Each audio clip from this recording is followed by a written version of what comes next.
আমরা একে একে বলছি যারা প্রতিনিধিরা এখনো বাইরে রয়েছেন অন্যকেও হইয়ে বরণ করে নেওয়া হচ্ছে। করতালি দিয়ে অভিবাদন জানানোর জন্য অনুরোধ করব। আমরা বরণ করে নিচ্ছি আমাদের আজকের এই অনুষ্ঠানের অতিথি। আমরা বরণ করে নিচ্ছি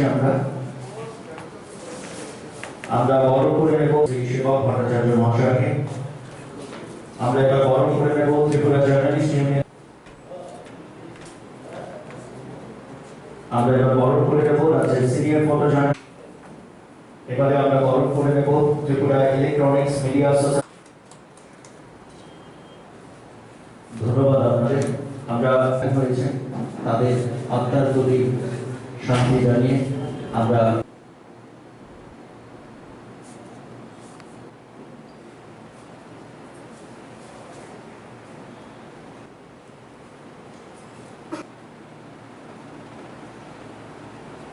রাজ্য সম্মেলনের আনুষ্ঠানিক সূচনা হতে চলেছে মঙ্গল প্রদীপ প্রজ্বলনের মধ্যে দিয়ে। আজকের এই অনুষ্ঠানের অতিথিবৃন্দ সকলে মিলে মঙ্গল প্রদীপ প্রজ্বলনের মধ্যে দিয়ে আজকে এই ত্রিপুরা ইলেকট্রনিক্স মিডিয়া সোসাইটির তৃতীয় রাজ্য সম্মেলনের সূচনা করলেন। আপনাদের সকলকে অসংখ্য ধন্যবাদ।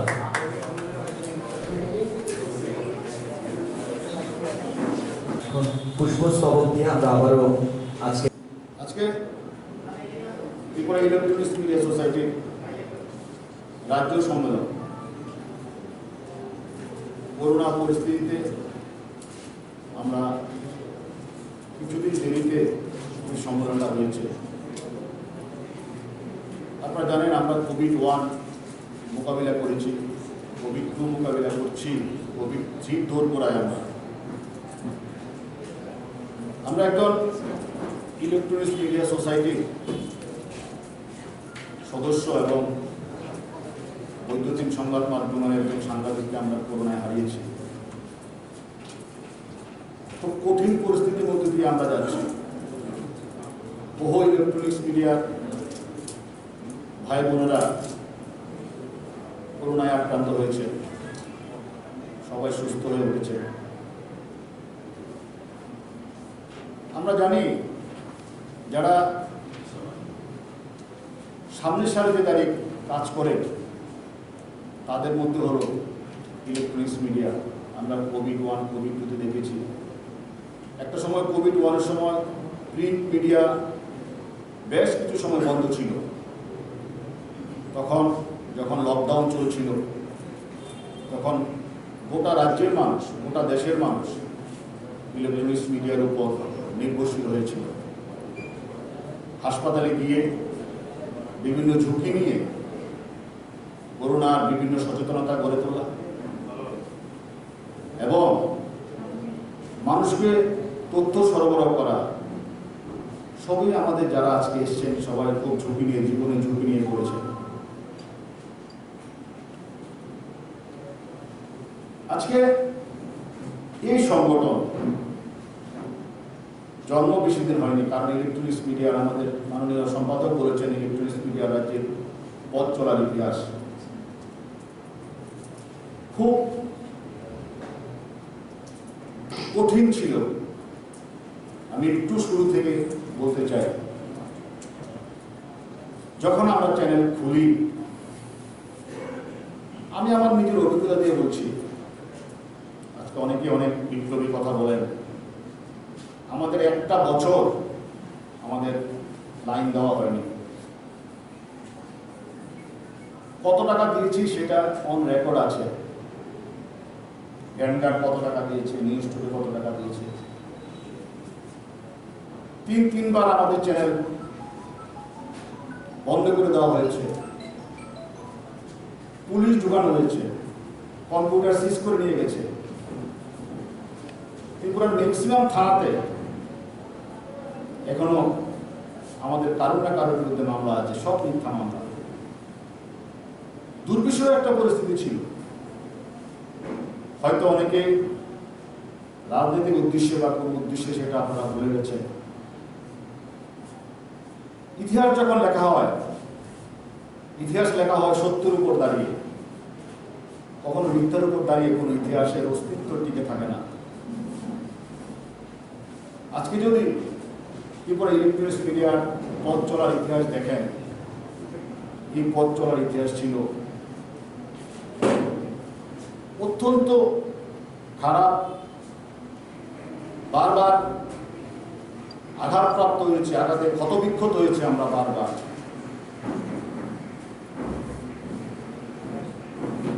আমরা দেখতে পাই অনেকে আমাদের অনেক রকমভাবে আমাদের ঘোষিত করে, বিভিন্ন গ্রুপ আছে আমাদের, কোনো সিনিয়র জুনিয়রকে মর্যাদা দেওয়া হয় না, মাফিয়ার মতন ভাষা ইউজ করা হচ্ছে। আপনারা জানেন যখন সরকার পরিবর্তন হয়, আজকে যারা মঞ্চে আছেন বা সামনে যারা আছেন, আমরা সবাই মিলে প্রথম যে আমরা সম্মান, আত্মসম্মান ইলেকট্রনিক্স চ্যানেলের, সেটা হলো ইলেকট্রনিক চ্যানেলকে স্বীকৃতি দেওয়া। আমরা সেই স্বীকৃতি আদায় করতে পেরেছি প্রথমবার রাজ্যের ইতিহাসে। কি স্বীকৃতি, কিভাবে স্বীকৃতি দেওয়া হয়? আমরা যখন ইলেকট্রিশিয়ান কার্ডের জন্য আমরা এর আগে যখন আমরা দেখেছি ইলেকট্রিশিয়ান রুলসে কোনোভাবে ইলেকট্রনিক চ্যানেলের নাম ছিল না, ওয়েবসাইটের নাম ছিল, অথচ ইলেকট্রনিক চ্যানেলের নাম নেই। সেই আইনকে পরিবর্তন করে নতুন আইন আনা হলো। গোটা দেশের মধ্যে শুধুমাত্র স্যাটেলাইট চ্যানেলের ইলেকট্রনিক চ্যানেলের ইলেকট্রিশিয়ান ছিল। আমরা এই রাজ্যের কেবল চ্যানেলের ইলেকট্রনিক চ্যানেলের ইলেকট্রিশিয়ান কার্ড আমরা নতুন করে আইন প্রণয়ন করে দিতে আমরা বাধ্য করেছি সরকারকে। সরকার আমাদের কথা শুনেছেন, আমাদের আত্মসম্মানের জায়গাটা এখান থেকে শুরু হয়েছে, আমরা স্বীকৃতি পেয়েছি। অনেকেই আজকে ইলেকট্রনিক চ্যানেলে যারা আছেন, আপনারা যদি হিসাব করে দেখেন কবে আপনারা ইলেকট্রিশিয়ান কার্ড পেয়েছেন, তাহলে ইতিহাসটা জেনে যাবেন। আরেকটা কি, সেটা হলো যখন ফ্রন্টলাইনে যারা আমরা কাজ করতে যাই, বিভিন্নভাবে আমরা আক্রমণের মুখোমুখি হই। এটা দূর করার জন্য আমরা রাজ্য সরকারকে বলেছিলাম, রাজ্যের মাননীয় মুখ্যমন্ত্রীকে বলেছিলাম, আমাদের একটা সরকার স্বীকৃত প্রেস জ্যাকেট দেওয়ার জন্য, যেটা সরকার দেবেন, সরকার ডিস্ট্রিবিউট করবেন, সরকারের কাছে নাম থাকবে তারা প্রেস জ্যাকেট ইউজ করছেন। সরকার শুনেছেন, প্রেস জ্যাকেট দিয়েছেন। একটা সময় ছিল শুধুমাত্র আগরতলায়, রাজধানীতে যারা কাজ করতেন তাদের একটা আলাদা একটা প্রায়োরিটি থাকতে। আমরা যারা এখানে আছি, আমরা সবাই আলোচনা করে আমরা বললাম না, সারা রাজ্যে সাংবাদিকদের একই সম্মান থাকবে, একই আত্মসম্মান থাকবে। আজকে বিলোনিয়ার যে সাংবাদিক যে জ্যাকেট করে কাজ করে, সাবরুমের যে সাংবাদিক যে জ্যাকেট করে কাজ করে, ধর্মনগরের যে সাংবাদিক যে জ্যাকেট করে কাজ করে, আগরতলার সেই সাংবাদিক একই জ্যাকেট করে কাজ করে। এই আত্মসম্মানের জায়গাগুলো আমরা আদায় করতে পেরেছি, সরকার আমাদের দিয়েছে। আমি জন্য কৃতজ্ঞতা জ্ঞাপন করছি। এবং আজকে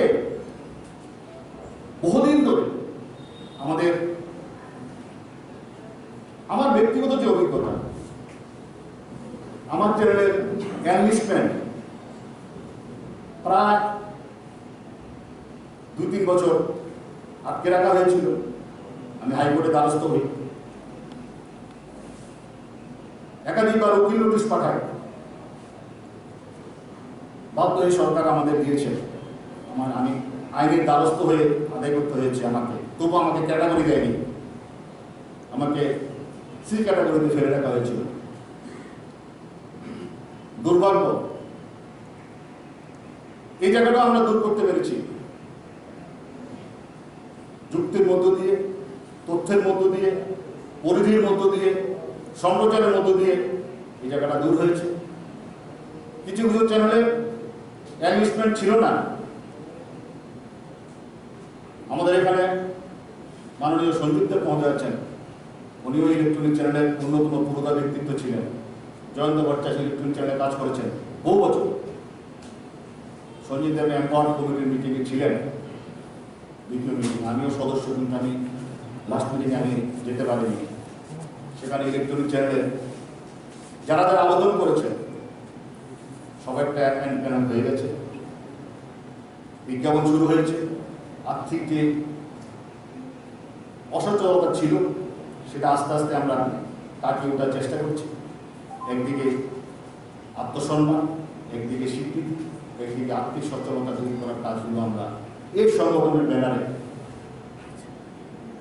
যারা আছে মঞ্চে বসে আছেন তাদের নেতৃত্বে, আপনাদের সহযোগিতা, এই কাজগুলো আমরা করে যাচ্ছি। আমরা দাবি করি না আমরা সর্ববৃহৎ সাংবাদিক ঐক্যমঞ্চ। আমরা কখনো বলি না মুখ্যমন্ত্রীর বক্তব্যকে টুইস্ট করে ক্ষমা চাইতে হবে, আবার একটা পদ দিলে আমরা সেখানে চলে যাব, সেই বিপ্লবী আমরা শেষ করব, বিপ্লবী আমরা করব না, সেই ধরনের ধারাবাহিক আন্দোলনের মধ্যে আমরা নেই। আমরা সাংবাদিকদের পাশে জন্মলগ্ন থেকে ছিলাম, অতীতেও ছিলাম। সংগঠন যখন আমরা জন্মগ্রহণ করি পরে সেই থেকে আমরা সাংবাদিকদের পাশে ছিলাম। এমন কথা আপনারা যারা এখানে আছেন বলতে পারবেন না কোথাও আপনারা আক্রান্ত হয়েছে, আমরা যাইনি। কিন্তু কষ্ট হয় যখন মিথ্যা তথ্য দিয়ে, মিথ্যা বানানো আক্রমণের গল্প বানিয়ে আপনারা যারা আপনাদের সহযোগিতা করছেন, রাজ্যের মাননীয় মুখ্যমন্ত্রী থেকে শুরু করে তাদের বিরুদ্ধে আপনারা মিথ্যা তথ্য পরিবেশন করে উৎসাহ প্রচার করবেন একটা রাজনৈতিক দলকে খুশি করার জন্য। এগুলো কিন্তু আমাদের এই সংগঠনে দায়ী হবে না। এজন্য যদি মনে করেন আমাদের এই সংগঠনে আপনারা থাকবেন,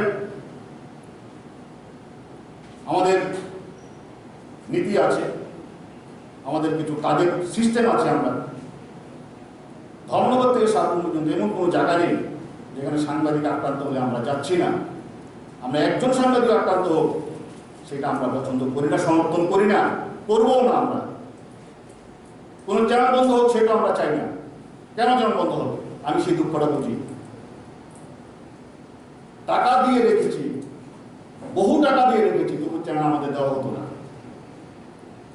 দেখা করতে গেলে দাঁড় করিয়ে রাখা হতো, ওনারা চেয়ারে বসে থাকতো, আমাদের বসার চেয়ারটা পর্যন্ত দিত না। বহু কষ্ট, বহু অপমান আমরা সহ্য করেছি।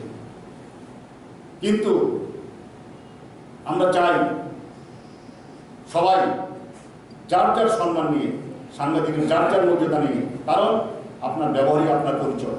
আপনি সাংবাদিকতা করেন না অন্য কাজ করেন, এটা আপনার ব্যবহার নিয়ে আমরা বুঝি, আমরা বুঝতে পারি। আমি না, সবাই বুঝতে পারে।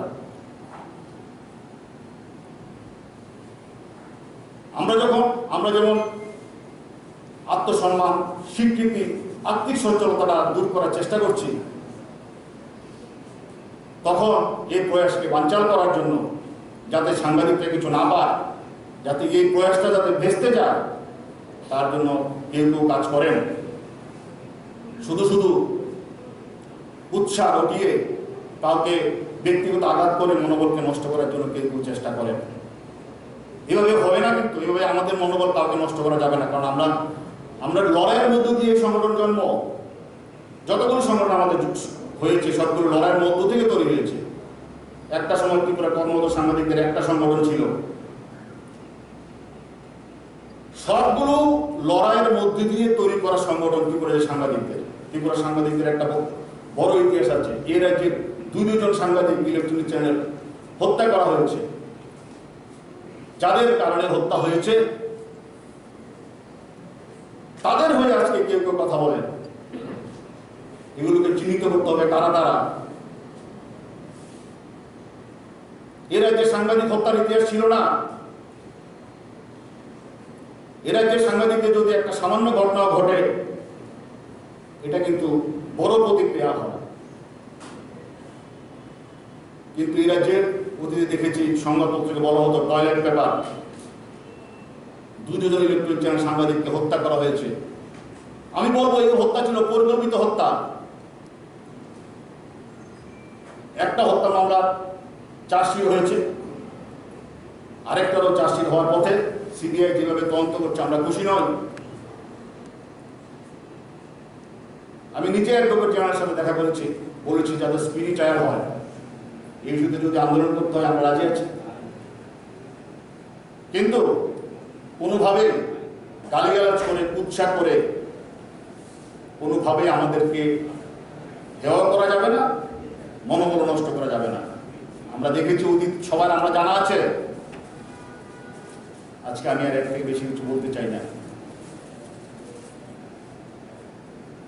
সব দাবি দাবা আমাদের পূরণ হয়নি। আমরা 51% চেয়েছি। আমাদের 51%-এর জন্য আমরা আন্দোলন করব, কারণ ইলেকট্রনিক চ্যানেলকে দুর্বল করার জন্য একটা প্রয়াস চলছে। আমরা দেখেছি এরপর কমিটিতে প্রিন্ট মিডিয়া থেকে 2 জন নেওয়া হয়েছে। ইলেকট্রনিক চ্যানেল আজকে সবচেয়ে ফাস্টেস্ট প্রচার মাধ্যম, সেটা থেকে 1 জন নেওয়া হয়েছে।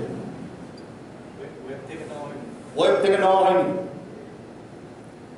এর পেছনে কারা আছে সব আমরা জানি। আজকে আমরা শুধু বলবো এটাই, অভিজ্ঞতা সবচেয়ে বড় শিক্ষক। অভিজ্ঞতা দিয়ে নিজের জীবনকে, আজকে আপনাদের প্রাপ্তি অপ্রাপ্তি আত্মসম্মান সবগুলো কিন্তু নিজেরাই যাচাই করে নিতে পারবেন। আগে কি ছিল, এখন কি হয়েছে। আর তারা আগামী দিনের প্রয়াসকে বানচাল করার চেষ্টা করছে, শুধু বানচাল করার চেষ্টা করছে নিজেদের আখের পৌঁছানোর জন্য। নিজেদের যে দুর্নীতি বা নিজেদের যেসব কর্মকাণ্ড এগুলোকে ধামাচাপা দেওয়ার জন্য, সেগুলো আমরা বুঝি। বন্ধুগণ, আমরা আজকে সম্মেলনে আলোচনা হবে, নতুন কমিটি হবে এবং নতুন কমিটি গঠনের পর আমরা আন্দোলন সূচি গ্রহণ করব। সাংবাদিকদের বৃহত্তম ঐক্যমঞ্চ যদি হয়, এটা আমি বলবো এটা হলো প্ল্যাটফর্ম ঐক্যমঞ্চের। আমরা সবার সদস্য সংখ্যা জানি, সবার কিছু আমরা জানি। আশা করব আজকের এই সম্মেলন সফল হবে। আমাদের যে বাকি দাবি দেওয়াগুলো আমাদের মাননীয় সম্পাদক বলেছেন, এগুলো পূরণ হবে এবং ভবিষ্যতে আরও ঐক্যবদ্ধভাবে, সুসংহতভাবে, সুশৃঙ্খলভাবে এই সংগঠন কাজ করবে। এই প্রত্যাশা রেখে আপনাদের আবারও ধন্যবাদ জানিয়ে আমার পক্ষে বিশেষ ধন্যবাদ। Especially Tripura Indigenous Peoples Press Association, it is TIPA, and above that, Kumulu Press Club. I'm not going to speak on behalf of any subdivisions or any divisions. Especially, I have to say that because of this Agatha Press Club, we got the recognition for Kumulu Press Club on 2021. I had started my career from 2007 onwards through electronics media. I started with Eni Bangla, the first satellite channel of Tripura, and up to now it is 16 years running. Through all these years, I have been working, but before TAMS and before LDPMC, any electronics media workers never got any recognition. Because of TAMS, FDPMC, now I am seeing all the media workers of electronics media, special anchors, video editors, graphics editors, and other persons are getting recognition. And on behalf of Kumulu Press Club in Tripura, I would like to convey that I would like to request the Kumulu Press Club to organize workshops, as Senator told, and to conduct many such types of like these media workers development programs. And with this, I will wind up by saying thank you. Judge, Secretary, President, দুজনই মঞ্চে উপস্থিত। Journalist union, এই journalist union সারা রাজ্যের সকল সাংবাদিক প্যারোলসের আওতায় আনার জন্য ওনারা উদ্যোগ নিচ্ছেন।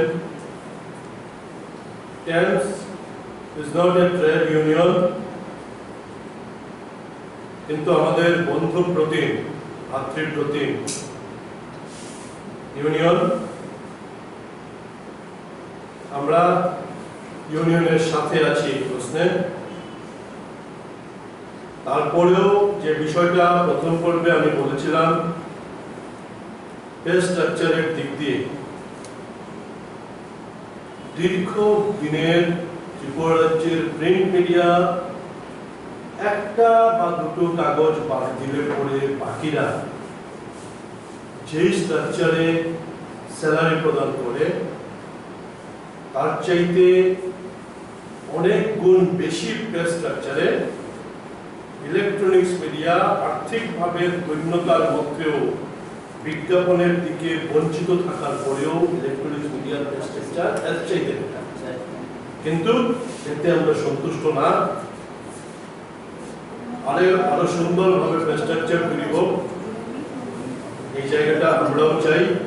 ইউনিয়নের সাথে এই প্রশ্নে আমরাও সহায়তা করব।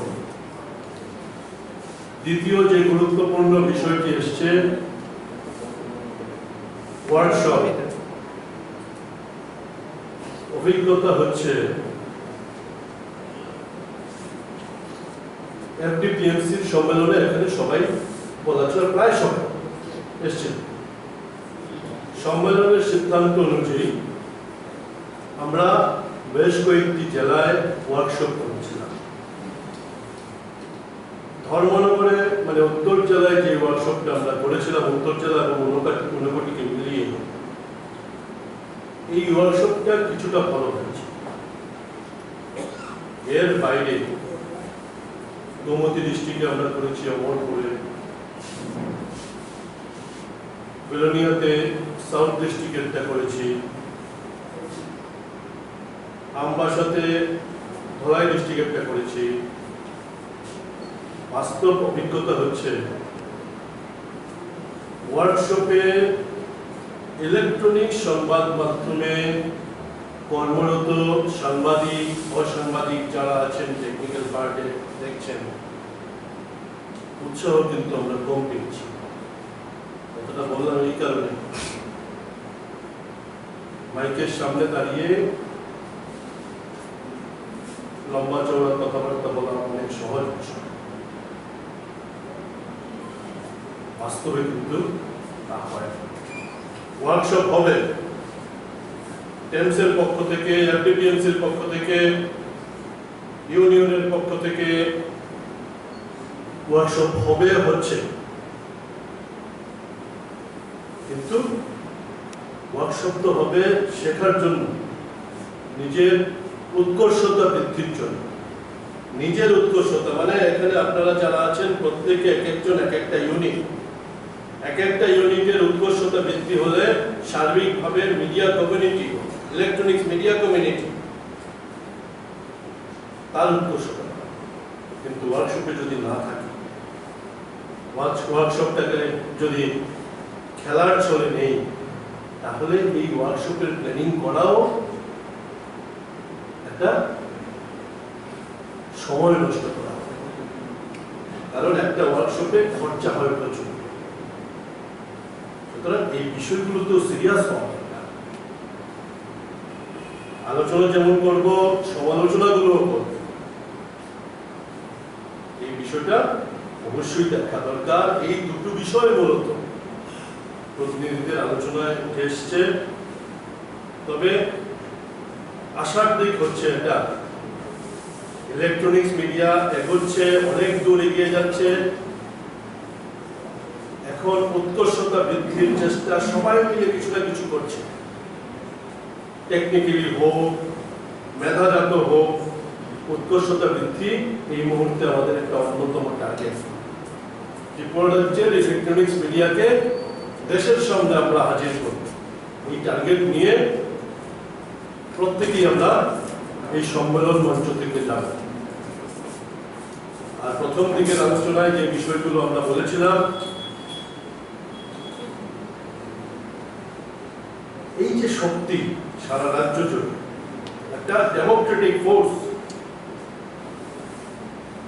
মানুষের গণতন্ত্রকে রক্ষা করার একটা ফোর্স, যেটা আজকের সম্মেলন আবার প্রমাণ দিয়েছে, আমাদের ইউনিয়নের সম্মেলনে প্রমাণ দিয়েছে, আমাদের এফডিপিএমসির সম্মেলনে প্রমাণ দিয়েছে। ত্রিপুরা রাজ্যের ট্রেড ইউনিয়ন লেভেলে সর্ববৃহৎ সংগঠন হচ্ছে ত্রিপুরা জার্নালিস্ট ইউনিয়ন। সংবাদপত্র, digital media, electronics TV media, তার এডিটর থেকে শুরু করে সমস্ত কর্মীবৃন্দদের নিয়ে এ রাজ্যের সর্ববৃহৎ প্ল্যাটফর্ম হচ্ছে এফডিপিএমসি। ইলেকট্রনিক্স মিডিয়ার সর্ববৃহৎ প্ল্যাটফর্ম হচ্ছে টেমস। সুতরাং আমাদের এই তিনটা সংগঠনের বাইরেও ফটো জার্নালিস্ট ইউনিয়নের মতো অনেকগুলো সংগঠন আমরা একসাথে আছি। এই যে শক্তি, গণতন্ত্রের চতুর্থ স্তম্ভ যত বেশি শক্তিশালী হবে, দেশের রাজ্যের গণতন্ত্র শক্তিশালী হবে। এই গণতন্ত্র শক্তিশালী করার কাজটা আমরা করছি সংগঠিতভাবে। এই সংগঠনকে ভাঙার চেষ্টা হলে আমরা সবাই মিলে করতে হবে। এই বিষয়টা আমাদের এই মঞ্চ থেকে আজকে আবার উচ্চারিত হোক। আমাদের সম্মেলনের সফলতা কামনা করছি। আজকে সম্মেলন এখানে সমাপ্তি ঘোষণা করছি। সবাইকে ধন্যবাদ।